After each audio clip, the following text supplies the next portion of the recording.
తెలంగాణ ఆవిర్భావ దినోత్సవ వేడుకల వేళ ఆంధ్రప్రదేశ్ ఉప ముఖ్యమంత్రి పవన్ కళ్యాణ్ చేసిన వ్యాఖ్యలు రెండు రాష్ట్రాల రాజకీయాల్లో తీవ్ర దుమారం రేపుతున్నాయి.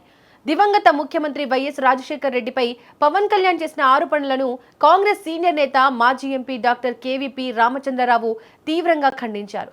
పవన్ వ్యాఖ్యలను సవాల్ చేస్తూ ఆయనకు ఒక బహిరంగ లేఖ కూడా రాశారు. వైఎస్ఆర్ బతికున్నప్పుడు రాజకీయ ప్రణాళికలను పోలీసు అధికారులతో చర్చించేవారు కాదని స్పష్టం చేశారు. పవన్ కళ్యాణ్ చేసిన ఆరోపణలు నిజమని నిరూపిస్తే 10 కోట్ల విరాళం ఇస్తానంటూ ఒక సంచలన ఓపెన్ ఛాలెంజ్ విసిరారు. 2 రోజుల క్రితం హైదరాబాద్లో జరిగిన తెలంగాణ ఆవిర్భావ దినోత్సవ సభలో పవన్ కళ్యాణ్ సుదీర్ఘ ప్రసంగం చేశారు. ఆ సమయంలో గతంలో వైఎస్ఆర్ ముఖ్యమంత్రిగా ఉన్నప్పుడు ఒక ఉన్నత పోలీసు అధికారి తనతో అన్న మాటలను పవన్ ప్రస్తావించారు. పవన్ కళ్యాణ్ రాజకీయ ప్రణాళికలను అణిచివేయడానికి కుట్రలు జరిగాయని ఆరోపించారు. ఈ వ్యాఖ్యలపై వైఎస్ఆర్ అభిమానులు, కాంగ్రెస్ శ్రేణులు తీవ్రంగా స్పందించాయి. ఈ నేపథ్యంలోనే వైఎస్ఆర్ ఆత్మగా పేరుగాంచిన కేవీపీ రామచంద్రరావు నేరుగా రంగంలోకి దిగారు. పవన్ కళ్యాణ్ నమ్ముతున్నవన్నీ అసత్య ఆరోపణలని, వాటిని ఖండించాల్సిన బాధ్యత తనపై ఉందని పేర్కొన్నారు. వైఎస్ఆర్సీపీ పార్టీకి వైఎస్ఆర్ కు సంబంధం లేదనే విషయాన్ని పవన్ గుర్తించలేకపోతున్నారని విమర్శించారు. పవన్ కళ్యాణ్ ఆరోపించినట్లుగా ఐజీ అంతకంటే పై స్థాయి పోలీసు అధికారిని లై డిటెక్టర్ పరీక్షకు తీసుకురావాలని కేవీపీ డిమాండ్ చేశారు. ఆ పరీక్షలో పవన్ చెప్పిన విషయాలు నిజమని తేలితే వైఎస్ఆర్ అభిమానులందరూ కలిసి 10 కోట్లు తెలంగాణ సీఎం రిలీఫ్ ఫండ్ కు లేదా పవన్ చెప్పే స్వచ్ఛంద సంస్థకు ఇస్తామని ప్రకటించారు. వైఎస్ఆర్ మరణించిన 17 ఏళ్ల తర్వాత కూడా ఇలాంటి ఆధారాలు లేని ఆరోపణలు చేయడం అసంఖ్యాక అభిమానుల మనోభావాలను గాయపరచడమేనని ఆవేదన వ్యక్తం చేశారు.